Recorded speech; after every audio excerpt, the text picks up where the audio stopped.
guess that's a thing. Oh, man. Okay. I am the worst. All right. Hello, everybody.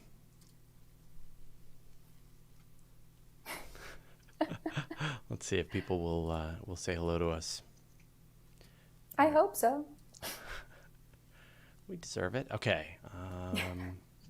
Is that working? Okay. All right. So put that there. Put that there. That there. Okay.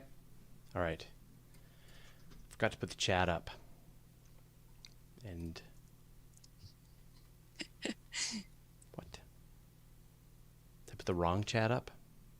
Uh-oh. Yeah, exactly. Yeah, the chat I don't even see. Yeah, you guys won't see it. Yeah.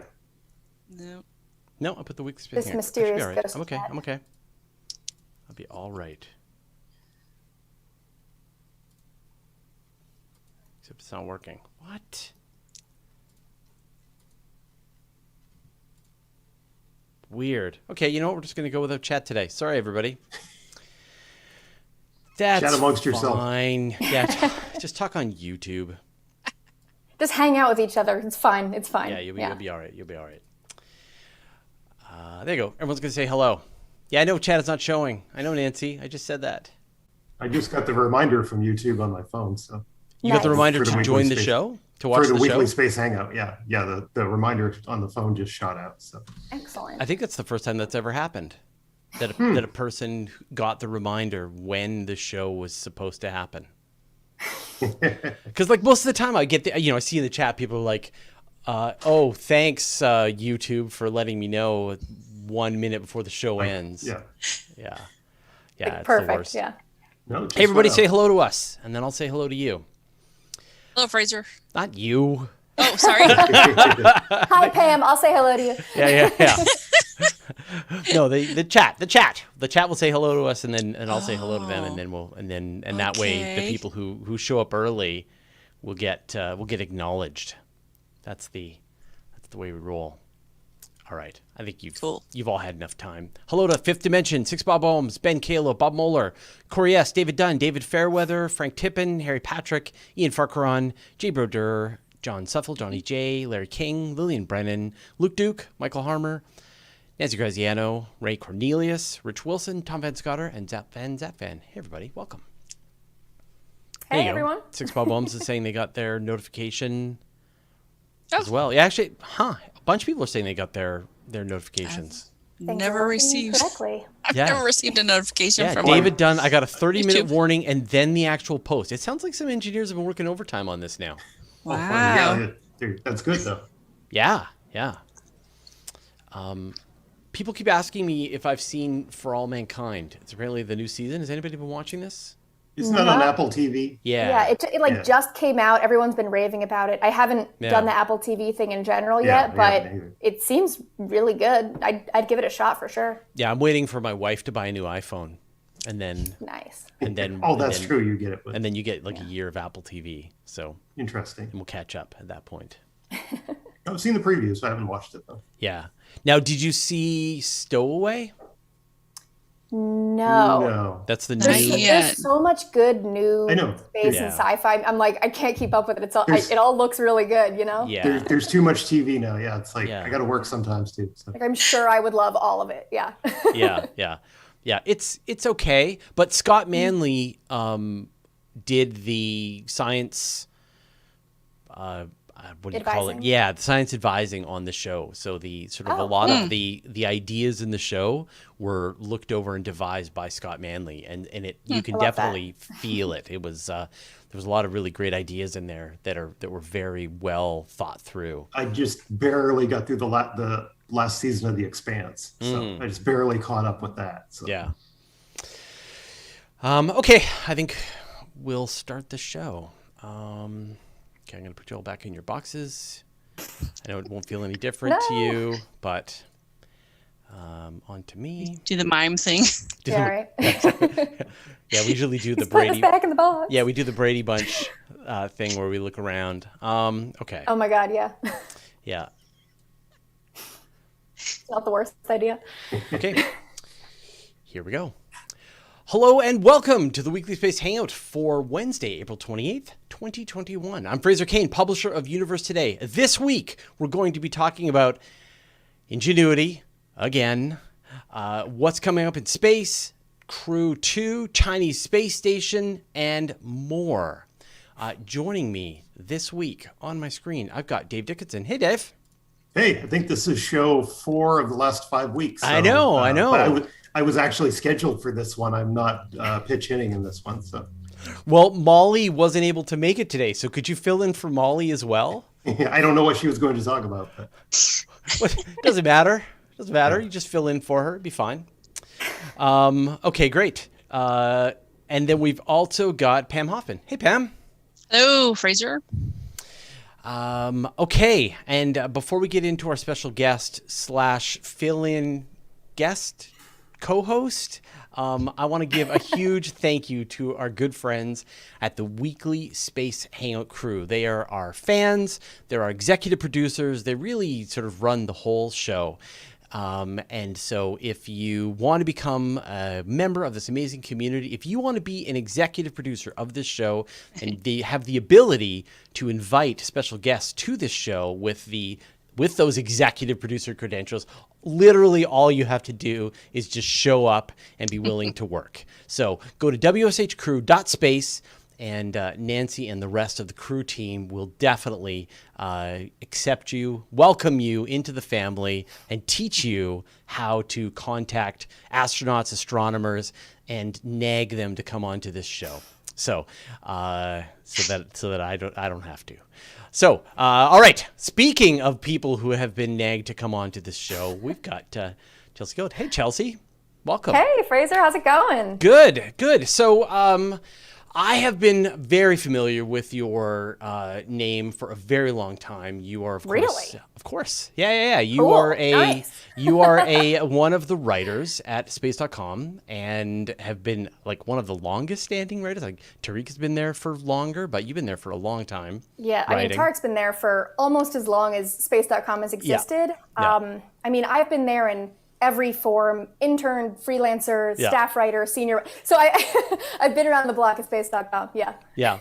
And we'll definitely, and this is going to be a chance for us to have some kind of insider baseball about what it's like to be a space science journalist as well with Dave and Pam. I think we're going to have a good conversation about this.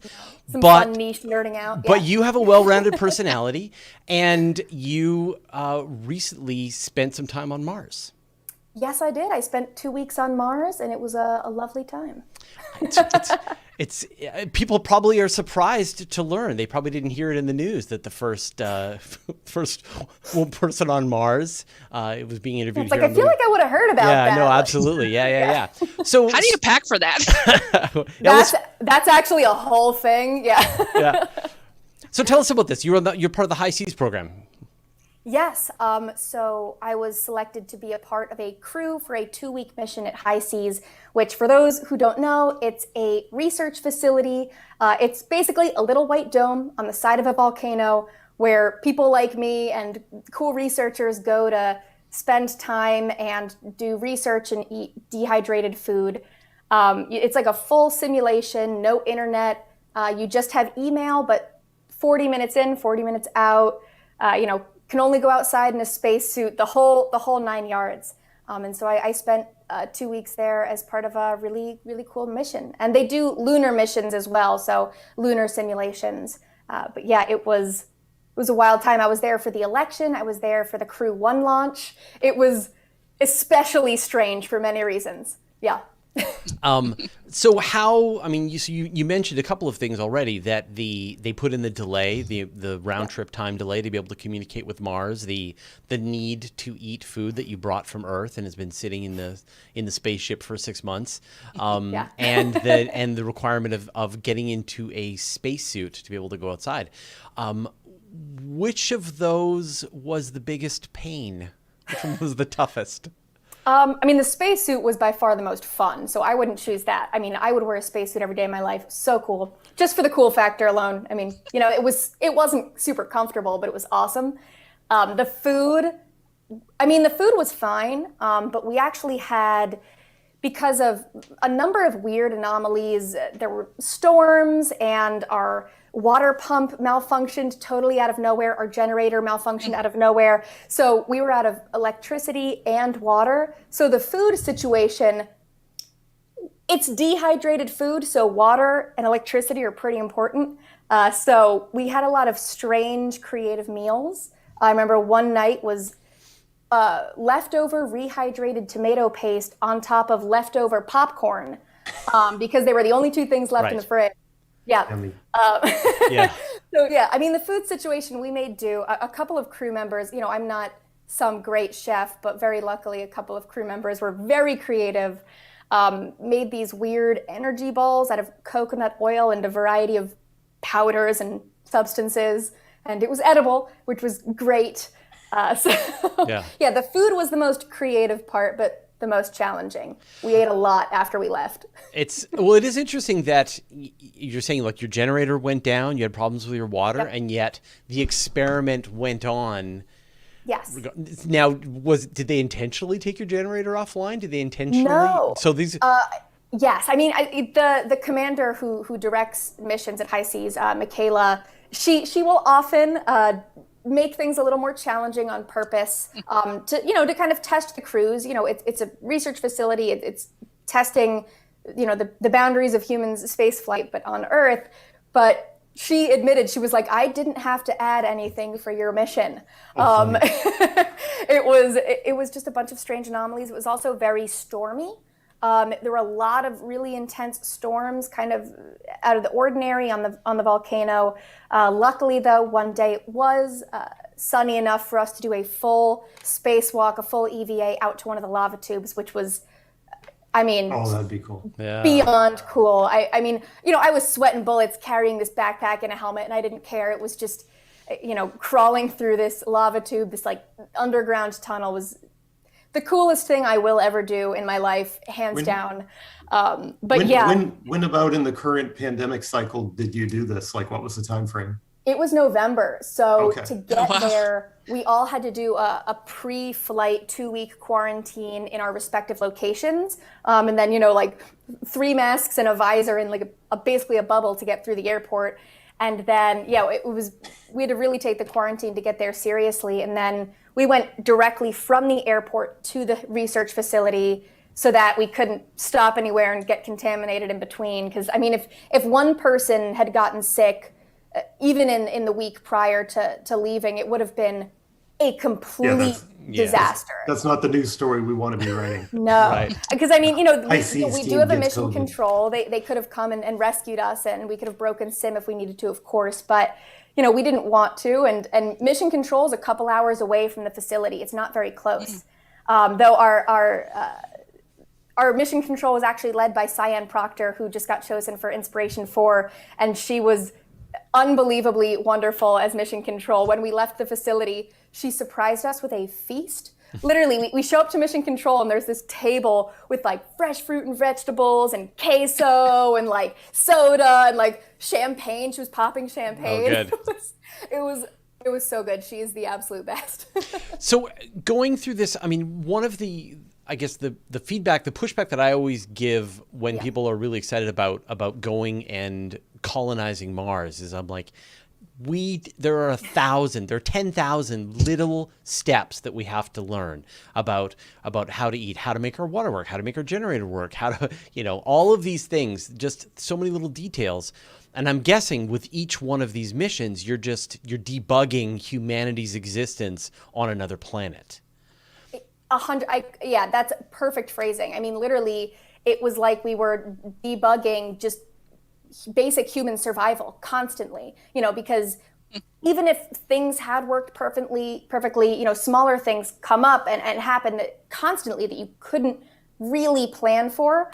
But I think that's like, you know, I don't really like the idea of colonizing Mars. You know, the whole idea of colonization in general has a lot of negative connotations, but I think that the goal of space exploration and getting humans to a farther, more challenging vantage point. I mean, you know, it harkens back to the phrase solving for space solves for Earth. You know, to get humans to Mars, we're still going to have to innovate and problem solve in ways that if we didn't have this crazy goal, if we didn't push ourselves to try to do this, we never would have come up with, which, we saw all the technology that came from Apollo from that same exact framework and mindset. So, I'm curious to see kind of what comes from Mars exploration that it is for us here on Earth. Mm-hmm. Yeah, I mean, I really am a fan of us setting up some kind of scientific installation on Mars with humans coming and going, and again, just learning bit by bit how to be able to extend humanity's existence onto other worlds. But that is a whole different story than sending 1 million people who are just gonna, YOLO their way onto Mars and then. Oh my God! Yeah, I remember for the first time reading The Martian Chronicles by Ray Bradbury, and I'm like, he knew what we would try to do. He knew how bizarre and morally gray this whole situation would be, and it's. I think it's important to push ourselves as a species, but I really hate when people talk about Mars as planet B, like, oh, we're trashing Earth, but we have a backup. That's not even remotely possible, let alone a good idea. We're just doing really cool science and exploration because we're humans and that's what we do. But yeah, I think the kind of intention is really important with that. So what, based on that experience and based on the conversation and even your reporting as well, what do you think are some of the big challenges that you experience personally, or that you think that we're just not ready for yet? I think it's tough to say because, as you said, there's so many little things, right? Even when we're talking about food, yeah, we can dehydrate and prepackage and preserve food in a way where it could last for a few years plus. But even in that circumstance, food nutritionally degrades. So you might have people eating food on Mars, but getting scurvy or being extremely malnourished despite eating normal quantities of food. So it's a lot of those just tiny little things that over time will have a really huge impact. So yeah, I don't know. It's tough to say. I think also the kind of expect the unexpected aspect, hence all of our troubles on Mars. We will plan for every possible redundancy and situation, but what happens on Mars, who knows? What happens on Mars stays on Mars. Yeah. It's going to be weird. And help is 6 months away at the very fastest. Yeah. Yeah. Definitely. We've seen emergencies on the space station, but they're not that far. Right. There's oh my God, I'm sure you saw Elon Musk's very, very, kind of, cavalier as he is, interview the other day with Peter Diamandis. Like, yeah, people are going to die when we first go to Mars. Tons of them. You're probably right, but oh my God, I guess. Jeez. Yeah. Oh yeah, there's going to be a lineup of people ready to go to Mars. Yeah, there already are. Yeah, no, for sure. I recommend people watch this TV series called Alone, where people go and live on my island, on Vancouver Island, for 3 months and try to survive. Vancouver Island sounds so cool, though. And they go crazy because they're sad and lonely and hungry. Oh yeah, the psychological aspect. Yeah, it's rough. And yet they're still able to breathe and drink water and look at trees. Yeah, it's like they're on Earth. Yeah, they're surrounded by resources. Yeah. Vancouver Island is perfectly habitable. I can guarantee that. But we're social primates. Yeah. You throw us out onto a random planet by ourselves with one or two other people, and we're gonna lose it. That's just. See, we can't live in Antarctica right now without resupply. That's way easier than Mars. At least you can breathe the air, and there's water and everything else there. So yeah. So it feels like it's a a really great way to approach this, and I know the Mars Society had their version of it as well. Yeah. In talking with astronauts, I had a great conversation with one astronaut and sort of talking about what it was like to live on the International Space Station. And he was saying just people don't realize how much of their day is spent just in maintenance. They're exercising for 3 hours a day. They're fixing machinery. Did you get a sense of just how much time is spent just keeping yourself alive and not even getting to the checklist of fun stuff? That was such a huge part of it. I mean, we all went in there with these huge research proposals, all this stuff we wanted to do, all this stuff we wanted to accomplish. And the director kept being like, I know you guys are ambitious, but I'm telling you, you're not going to do everything you think you're going to do, because we also, we had a mandatory minimum of 15 minutes exercise per day if we weren't on a spacewalk. Cooking takes twice as long. Just preparing water and resting, and you're more exhausted than you think you would be. We were also, the facility is over 8,000 feet in altitude. So, as an asthmatic individual, I was just kind of a little bit, like, everything just kind of took me a little longer. And adjusting to having to spend so much of my time just being in kind of survival, keep being a human mode was a bit of a surprise. Yeah. Yeah. And so then, as a science journalist, as a space and astronomy journalist, how has this informed your work, do you think? In so many ways, it really, I don't know, it gave me a much more realistic view of, obviously this is a simulation, and it's a simulation of a circumstance that doesn't even exist yet. So it's really its own thing, but it did give me a bit of an idea of what astronauts during long duration space flight go through in a number of ways that I don't think it could be explained to me, and I understood it. But I distinctly remember leaving the facility after the 2 weeks, and the first thought that just flooded into my mind as I was breathing air outside and just like, oh my God, it's so nice, was just the thought of, oh my God, Earth is so incredible. Because, we couldn't go outside, and because of the weather, we only really went on 1 or 2 spacewalks. And we have this tiny little plastic porthole, that we kind of peek out of and look at the same view, and just going outside and starting to see green life again as we're driving down the volcano. And it was just, I was just like totally overcome, and we were just all like giddy. We were like, this is awesome, this is so cool. Like, and then we get to mission control and we're like, they have a real bathroom, yeah. Like, just the most basic things. And I think it gave me a deeper appreciation just for the planet itself. Yeah. I'm a huge environmentalist, modern day hippie, but it really put things into, it's like a stimulated overview effect in a lot of ways. Yeah. And that's 2 weeks. Imagine, the one-way trip. Oh my God. Yeah. I couldn't even imagine. Cyan, who ran mission control, did a 4-month stay at high seas. Wow. And I'm like, oh my God. Yeah. And I'm picturing like 3 years on a back and forth, fingers crossed, Mars mission. That's intense. That's really, really intense. Yeah. So now you're going to stick around for the rest of the show, because you have your hands in all of these stories. Cool. No, absolutely. You have your hands in all these stories. So you're pre-approved. You're ready to go. But before we get on talking about a helicopter on Mars, we see the base peeking out behind you. You got a chance to compose some music with Perseverance. With a collaborator? How'd this work? I'm a musician. People often ask, what's the Foxanne in your name? That's like my stage name. I make music under. And right after Perseverance successfully landed, yay, exciting, back in February, Dr. Thomas Zurbuchen got on a press conference and said, I can't wait to see the first music composed with the first audio from Mars. And I was like, oh my God, I need to do this. And so I stayed up all night, and I'd never fully produced a song electronically. I usually perform with live instruments with a band, but I made the song electronically with the sample from NASA, and it was a lot of fun.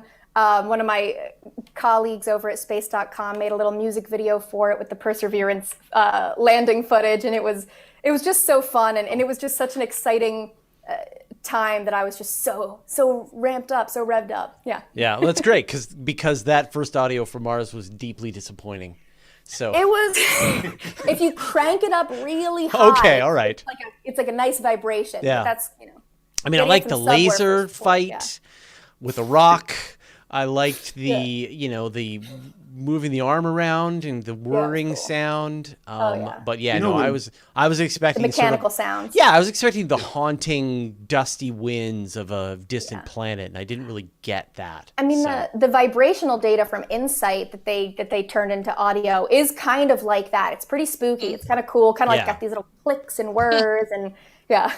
Yeah. Awesome. All right. Well, so please stick around. Jump in at any point, or I will even call you out specifically. Awesome. Dave, let's talk about the helicopter on Mars. Ingenuity, yes. Last Wednesday when we talked, Ingenuity had just done its very first flight, which was a short 3-meter up and down, 31 seconds, just to show, hey, we can do our first flight on Mars. Now, in the last week, they've done 2 more flights, and each flight they're trying to go further, faster, more distant from the landing station. The second flight on the 22nd, they did for 52 seconds, and they went 5 meters up and back down, and they went to the side 4 meters. So just to prove that was the first time they did any horizontal as well as vertical flight. And on the 25th, they did one much further. They did 80 seconds, and they went 50 meters out, 50 meters back. They went 5 meters up again. And they reached a speed. Of course, it's the only flight that's flown on any planet. So they're setting a record every time they're doing it. Yeah. So, because there's no competition yet for Ingenuity. So it was 2 meters per second was the airspeed record on another planet for the first flight ever. Now, we're thinking they're going to do a flight either tomorrow or sometime maybe later tonight. They're kind of hinting at it. I know they're doing a press conference Friday, so that hints that they're probably going to do flight number 4. They've got about 1 week left in this 30-day window for Ingenuity to do its thing, and they've got 2 more planned flights left. They're thinking that the next flight might be maybe 300 meters out, 300 meters back, that they want to do something much more distant. So that's what I was seeing right before I came online. I tried to look and see what their specifics are for that 4th flight. And they're being very quiet about the 5th flight. I haven't seen any information in the final. I would like to do, of course, I'm not in charge of everything. It's like, let's see how long the helicopter can fly on one charge if this is the very last time we're going to use it. But I don't know. Yeah, I think they're going to kind of go for broke on the last one. So they're kind of waiting to see how the 4th one goes, take it one flight at a time. Just see on one charge how long. There's no real science on this. I mean, it's just a proof of concept. This is like when they did the Sojourner rover on Pathfinder back in the 90s. It was like, hey, this is the first time we're doing it. So we're just showing that we can do it. Subsequent missions, they may ramp up. Like we talk about the Dragonfly mission to Titan. That's going to be a serious flying mission. I'm really excited to see Dragonfly take shape. I think it's 2027 they're talking about launching right now. Wow. So it's a little depressing how long that timeline is, but it's, the thing that was actually really meaningful, and I mean, people saw it, but I don't think people really sort of resonated with them. You got a photo of Perseverance taken from Ingenuity. Yes. And when you think about it, like apart from maybe, I guess, the Pathfinder mission, this is like the first time a rover has been photographed from afar. Other than holding its arm other than a selfie. The first time that it's not like rover selfie. Yeah, exactly. Yeah. The first, So suddenly you've got the ability to take a picture of a spacecraft from another spacecraft, right, on Mars, which is what amazing. I'm really excited to see, and when they talk about doing the sample return mission, they're going to have to do a pinpoint landing pretty close to Perseverance, probably within a kilometer or 2. And, that's going to be interesting because Perseverance, there's a good chance it's probably still going to be operating after it caches those samples and they put the sample return mission down near it. We may see that footage of it actually coming down. Yeah. Like they may be able to photograph it. That's going to be really interesting to see. That's going to be mind blowing. Yeah. I hadn't even thought ahead about how that's going to look. Oh my God. Well, you're also going to have the Europeans are going to be building a chase rover. And so the chase rover is going to be able to come up, drive around Perseverance, high five, and then zip down its track, picking up all the samples. And when they just put the contract out for the Ascent vehicle for the sample return, Perseverance may document that launch as well. We may be able to see that from Perseverance or the next, as of yet unnamed, rover mission that comes to retrieve it. So that's going to be pretty intriguing to see. So who's winning the bet, though? I heard there was a bet placed on 1 flight, 2 flights, 3. I heard 1 because of the dust. We talked about, well, when you get your own rover or your own flying drone, the first thing you do is like power it up, you get out and fly it, and then you're like, okay, let's see if it can go upside down now, and you crash it. So. But NASA is much more cautious. I think a lot of people. I don't think they're saying, "Hey, let's see if we can fly Ingenuity upside down real quick." Yeah. Well, I figured the dust would get it because I know they had problems on the moon with dust, and of course Mars is very dusty. There is some dust on the solar panel. So yeah, I remember seeing that. Yeah, so it could turn out to be a problem. It's funny, actually. My dad sent me an email, and it says nya, and then it says it flew 3 times because I was the one predicting it was going to crash on the first flight. So, oh my god! Yeah, so thanks, Dad. Look, you're right. They've been flawless so far. They've hit all their benchmarks that they wanted to do. Wow. I mean, there was a little bit of drama before the first flight when it shut down prematurely on a spin-up test. So they were kind of worried about that. That was the only real. It delayed the first flight by a little over a week, and it seemed to go pretty smoothly. It was just that one little hiccup, and that's the only drama we've had. Really, everything's gone as planned. So I'm curious to see what flights 4 and 5 do. That's amazing and wonderful. I mean, why not? Yeah. So you're thinking, we've talked about the 4th flight. They're sort of a little quiet on the 5th flight. Do you think the 5th flight is them just taking it to the maximum battery range and letting it crash? That kind of seems. I think Friday in the press conference they may allude to it a little more. Assuming if they do flight 4 or 5 in the coming days before or after the press conference. So. That's I would do that. That would be just interesting to see how long could we fly it for just on one charge. But it just really feels like they're going to want to use it for longer and month after month after month until that solar panel actually dies. Like I don't know. Always 90-day lifespan. They said 90 days, but when has a NASA lander or rover stuck to its time frame? Yeah. 13 years later, it's still going. They gave like 90 days to opportunity. Also, I think over 5,000 at the end. They went way past their warranty. It's like Scotty. He always, Well, and it's funny. Even now, they're like with InSight. They've had to power down InSight because the solar panels are getting covered in dust, and it's almost like they baked in an expectation that the dust devil it's going to get covered in dust. Well, that the dust devil gnomes would come along and clean it off again, right? That the I believe that did Mars, Phoenix in too. Yeah. So I think they're expecting these cleaning events now to happen to the rovers, and it's sort of weird that it hasn't happened to Ingenuity. Recently. I haven't heard any talk about Ingenuity about them doing an extended mission on it. So I know Perseverance has to move on with its science mission, but I think 30 days. It's 30 days and done. Like I said, Perseverance only has the time to basically babysit Ingenuity for that amount of time. But I mean, it's possible that they'll, if it's still operational, that even though Perseverance will have to move on and start caching its samples, that, who knows what they'll do with Ingenuity after that. I'd be hard pressed to see them do absolutely nothing if it's still operational and picking up power. And I wonder if it needs Perseverance to communicate back to space. So it's going to have to chase. It's going to have to chase the rover. It doesn't have that kind of. Just fly after it in little jumps. Yeah, exactly. Yeah, just show up beside it. It has basically a laser altimeter, and it has 2 cameras. It has a color full megapixel camera. It's a simple little thing. Yeah, it has no other scientific instruments. Yeah. I don't think it can communicate without Perseverance. Yeah. Very cool. Of course, we will continue watching this story as it developed, and then the moment it does its final flight, we'll let you all know on the next Wednesday. Next week. Yeah, or next week. You got to come back, Dave, for that. Next Wednesday. All right, Pam, tell us what we can see in the sky, please. So it's a busy month this month, and there are some interesting spacer days, and a meteor shower. Mercury's at its greatest eastern elongation, and there's an eclipse. So 4 of the first 5 days in May are basically spacer days. The first is National Space Day. Then we have the second Astronomy Day. The 4th is Star Wars Day. May the 4th be with you. Right. May 5th is National Astronaut Day. And that's also the peak of the meteor shower. After midnight, you're going to see 10 to 60 per hour. And this is from, it radiates from Aquarius. And these are actually Halley Comet dust trails. How do you like the Aquarids compared to others?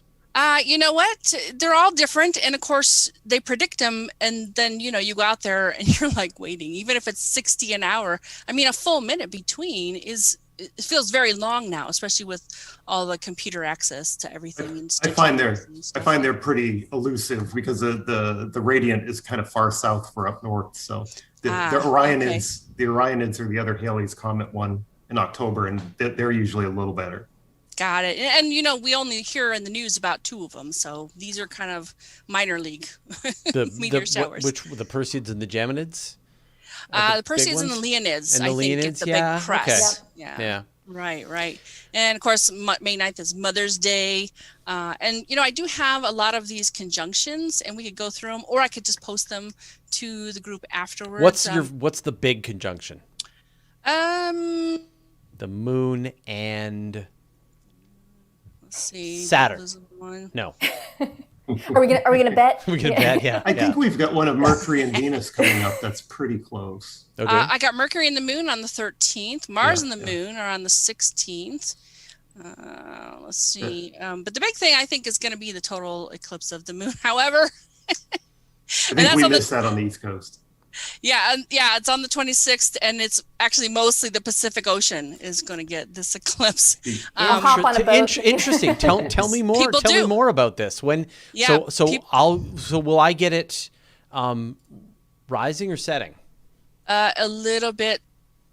I think it's setting because and it's basically kind of like really central Pacific Ocean. So, but they say regions that will see at least some parts of the eclipse: South and East Asia, Australia, much of North America, not the East, like you said, South America, the Pacific Ocean, the Indian Ocean, and Antarctica. Antarctica would be a good place to be. It's a very Pacific-centered eclipse. This one. Yeah, it is. Yeah, well, I'll let you guys know if it actually turns red. The annular 2 weeks later is going to be interesting because that is over Canada. You're not in the path, Fraser, but you'll get the partial. Actually, no, you don't get quite the partial. I'm going to be. Canada. Are you kidding? I'm going to be in Texas. I mean, there you go. Oh no, you're thinking of 2024. Oh, the 2020. Yeah. The total. This coming June, after the total lunar eclipse, 2 weeks later, there's an annular, but the path is over. It's centered around Hudson Bay, but a lot of North America is going to see a partial eclipse. Every year gets 4 to 6 eclipses total. 4 is a minimum. Have you ever seen an annular solar eclipse? Yes. I saw the one in 1993 up on Lake Erie. I actually went up there and visited a friend just to see the annular part. And there was one that hit Oregon, started on Oregon just a couple of years ago, I think. Yeah. They're actually a little more common than total solar eclipses. If you look at the eclipses about 5,000 years out, annulars, strangely enough, are actually a slightly bit more common than total solar eclipses. Yeah. Right. I think so. But and at some point, we're not even really going to be able to, because the moon just keeps spiraling away from us. Yeah. Eventually, I think it's 600 million years. Eventually, all eclipses are going to be annular or partial. It's fairly unique to have. We have to get in our moon watching now. Yeah, we don't. We don't have much time. It's like quick! Everyone grab a telescope. We have 600 million years. And conversely, if you go about 1 billion years back in time, there would have been the first annular solar eclipse where the moon, for the first time, was just tiny enough that it didn't cover the sun. So we just happen. We're fortunate we live in that span right now. Yeah, it's interesting times. All right. So, like I said, I'll put the big whole list. It's huge into the comments after the show posts.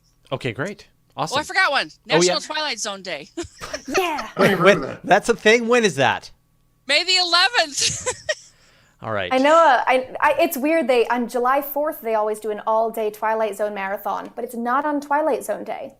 Makes no sense. It should be. It absolutely should be. Yeah. All right. So people in the chat are mentioning, and we should definitely bring this up, that Michael Collins, the Apollo 11 pilot, passed away age 90. So Very sad. Yeah. I think probably everything I've written today has been about Michael Collins. just been sad looking at really awesome photos of Michael Collins and his mustache hugging his Apollo 11 pals. Yeah. Sad day. So Buzz is the only one left on that crew Yeah. now that's still with us. Oh yeah, yeah. Me and the wife were talking when we heard this earlier, and within the next decade or so, we're probably going to be sadly writing the article that there may be nobody alive that's walked on the moon unless we go back by I mean, 2024. unfortunately, not too far into the future. I mean, I feel lucky that I've gotten to meet a couple of the Apollo guys, but it's kind of, we're closing in on the end of an era, and it's pretty sad, you know. They're still such living legends, and so many of them are just so cool and have such incredible stories. I hope we can capture them while they're still here to tell them. Yeah, I mean, you look at even the contributions that Buzz Aldrin is still making, pushing concepts in space exploration. I mean, people maybe don't realize that his background is in orbital mechanics. That's how he became an astronaut. Like, he's just some space guy. It's like, no, he's Buzz like is cool. a high-level engineer, like, who's super familiar with this information. Like, he figured out how to dock. So I mean, they're probably still using it today. Probably. And he punched out a moon landing denial. That's just like, just kidding. He's done what we've all wanted to do. He's actually done it. Mm-hmm. Yeah, perfect. Yeah, absolutely. I remember at the 50th, the 50th anniversary year, I was at some event, and Michael Collins and Buzz Aldrin were sitting next to each other, and everyone else is like talking. It's this kind of serious event, talking about the events, and both of them they're like brothers, and they're like play fighting with each other, and Michael Collins keeps like picking up Buzz's pant leg because Buzz has some ridiculous socks on and being like, what are you wearing? Like, what is this? Like, this is ridiculous. Like, it was just like the funniest. It was so cute. It was so cute. I love it. That's awesome. All right, Dave, let's talk about the Chinese space station. Yeah, in a few hours, we actually have 3 launches coming up worldwide, but one of the big high-profile ones is China is launching the core module for its next space station. They did the Tiangong 1 and 2 stations. Those were kind of just about the size of a school bus or so, and they went and did some very brief cruise up there. Those were more proof of concept. You know, they had to go through everything our space agency's gone through. Can they rendezvous? Can they dock? Can they stay for an extended period of time? So this is actually going to be more ambitious because over the next few years, they're going to be putting the modules together, but this is the equivalent of their core module that's going up tonight. So this is the first thing they're putting up there. The name of it, and Fraser, you probably could help me with this because my Chinese is non-existent, but it's Tianhe is how I see it phonetically, is how the module that they're putting up. Tianhe. Tianhe. Okay. Tianhe. Yeah. Arabic and Italian are more my specialties, but they're launching that tonight on a Long March Heavy rocket, and that's going to be going up there. And it's interesting, it's going up in a 41-degree inclination orbit. So this one should be highly visible. There should be several passes over CONUS, and we'll see this one as they're putting it together. Like the International Space Station has actually a 52-degree inclination orbit, so it does a lot of passes over Canada, the UK, but this one will be highly visible too. So it's going to be interesting to see this take shape. I have not heard yet. I'm doing a research for an article in Sky and Telescope tomorrow. And one thing I would like to know is, is this going to be permanently manned or crewed, or are they going to actually do it in rotating shifts? Like, right. What they did with the Tiangongs. Yeah. Yeah. They only had like 2 expeditions go, and they weren't continuous, whereas the ISS has been continuously occupied for over 2 decades now. Yeah. We've had a human presence in space. So this, I mean, if this launch is successful and they do start to add more modules, they've invited international partners to join them on building and staffing the station, except for one country, which you might all be China. members of, except for me. So, so it's interesting, and at the same time, the Russians are saying that they're planning to pull out of the International Space Station. The station They've been saying that for a while, though. Absolutely, yeah, of course, and the Americans have threatened it too. So, but we are possibly at the end of the era with the International Space Station within the next 4 to 8 to 12 to 27 years. Probably in the next decade, we'll see them close up the International Space Station. And then at the same time, you've got the Chinese bringing on international partners, adding more to the station. Is it going to be... This one's slated for 10 years. Right, but is this a good thing? Is this a bad thing? What do you think? I think the International Space Station has a shelf life. Any space station would.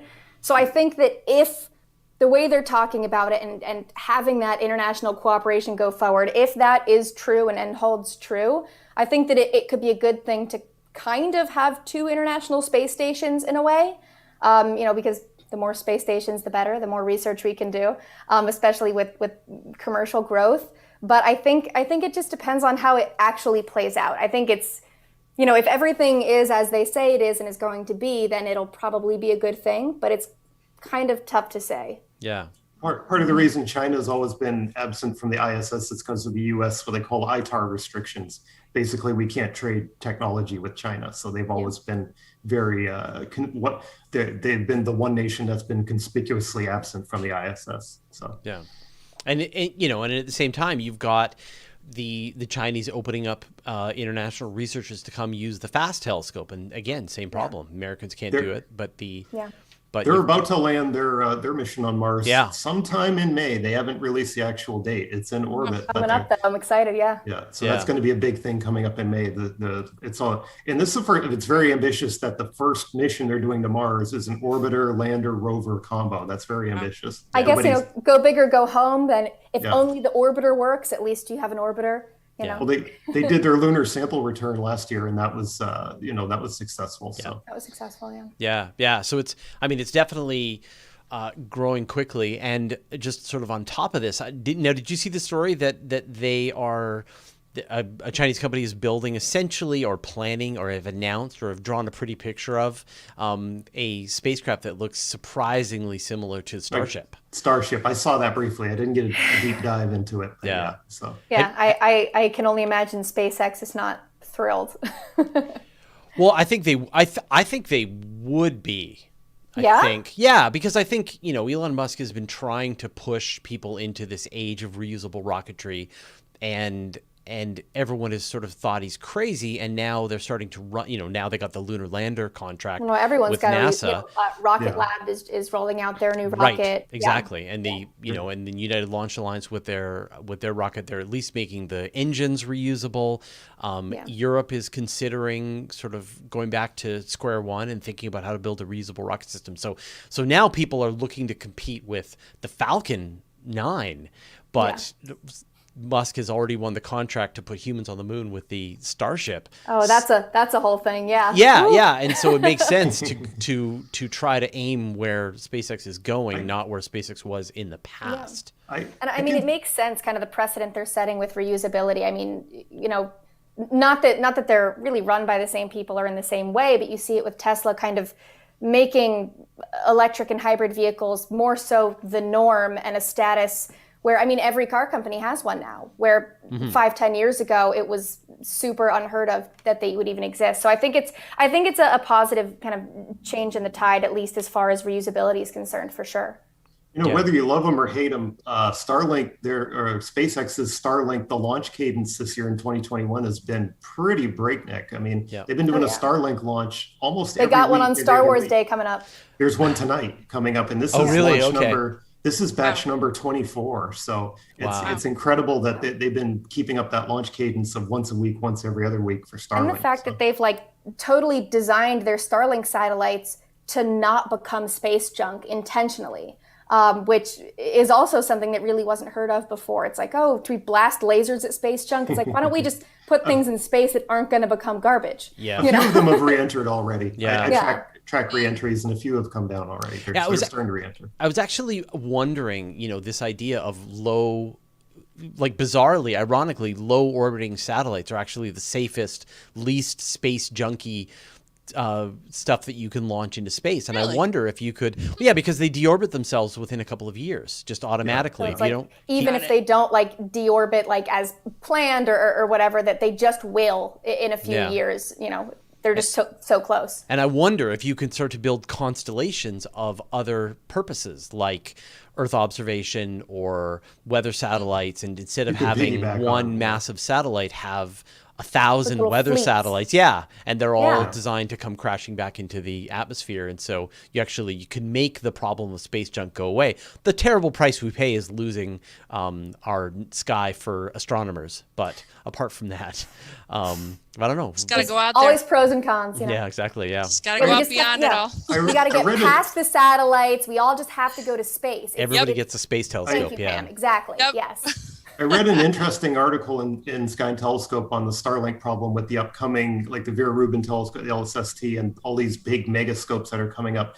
And an interesting takeaway was that the magnitude cutoff is about 7th magnitude they're looking at that's going to impact these large survey scopes, which is they're not quite down at that point, even with doing VisorSat and DarkSat, but I think they're close. They're within once they reach their orbiting altitude, because I'm out tracking and following these, and they're not quite naked eye once they're out there. They're about binocular, about 5th or 6th magnitude. So if they could knock them down one more magnitude, I think these survey scopes that are coming online wouldn't be affected.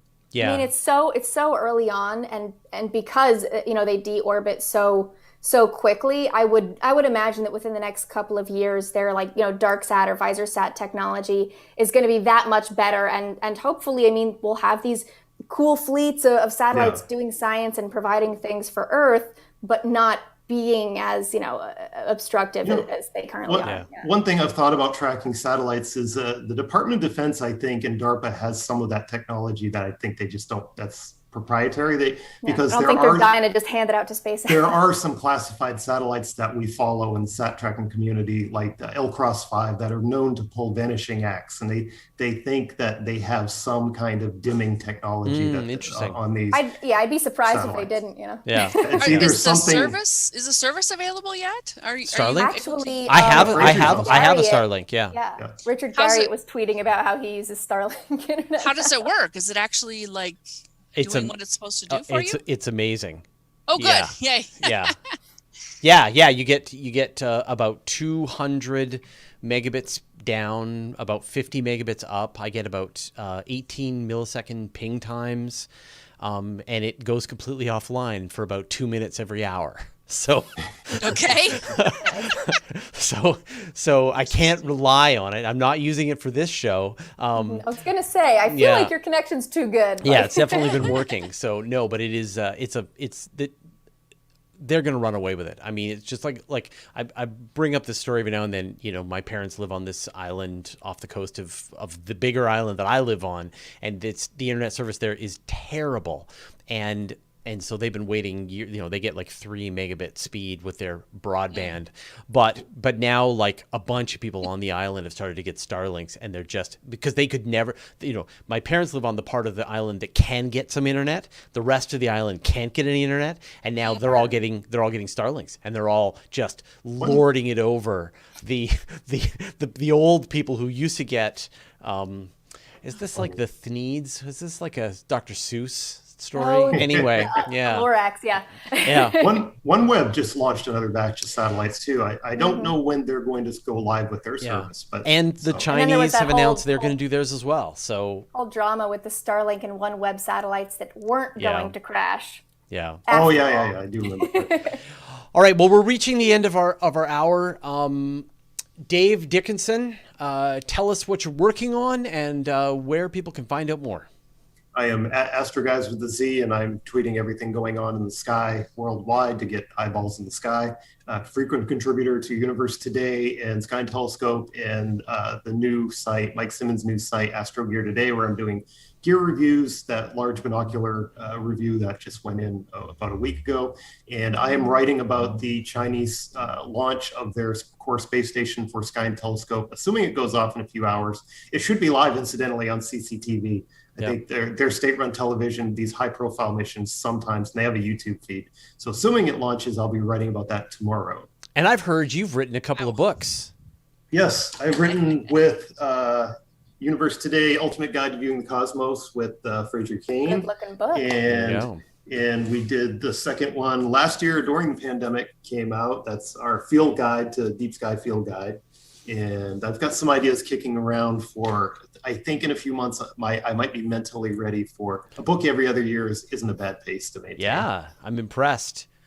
One book, that's madness. 2 books. Yeah, it's a different category. Yeah. It's like running a marathon versus doing marathons. Yeah, Then you're in another category of people that can say, I've done marathons plural. Yeah, the first one is the sheer force of will. The second one, okay, maybe this is what you do, and you do it 3 times, and now you're pro. I have a theory having run a few marathons, it's just insanity. That's it. That's the whole. That's the difference. See, I've only ever done 1 marathon, so I'm not in that category. No, of thank plural. You haven't crossed over to insane yet. Yeah. All right, Pam. So tell us our what big you're working project. Great, yeah, thanks. Our big project, of course, is the Friday night show. We appear on Facebook and YouTube live at 9 p.m. Pacific time, 10 Mountain, midnight Eastern time, and Friday the 30th, we have a guest. It's Fraser Kane from Weekly Space Hangout, Universe Today, and whatever else he's going to tell us. Yeah, I have a book too, and 2 in progress. They will be the follow-on to this book. They've already been kind of hinted at in the first book. But yeah, those are the main things, and also looking to show up on big venues. So I'm pitching to different programs and areas and stuff. So if people want to watch the show that we're going to do on Friday night, where should they go? I think YouTube Live would be good, or Facebook, and look for Everyday Spacer. Everyday Spacer, yeah. Right, and of course the replay comes on pretty much automatically after the show. If you can't make it live, check it out later. Awesome. All right, Chelsea. You're our special guest. Tell us what you're working on right now and where people can find out more about you. Totally. So, I'm full-time at space.com, so you can go to space.com basically to see what I'm writing. I also host a weekly show called Space Chat every Friday afternoon. Basically, each week I talk about a different topic, but I also answer questions from readers and viewers that they send in, which can get pretty interesting. And so you can obviously go to space.com to check all of that out. You can follow me online on Twitter at Chelsea_Gohd. If you want to hear my Mars song, look up Foxanne, go for it. And that's basically it. Yeah. Fantastic. All right. So next week we've got the interview that I did with Ronald Mallett and the time traveling astrophysicist. And just warn you, it's a hell of a thing. Listen to that one. Yeah. If he doesn't travel through time to get to the show.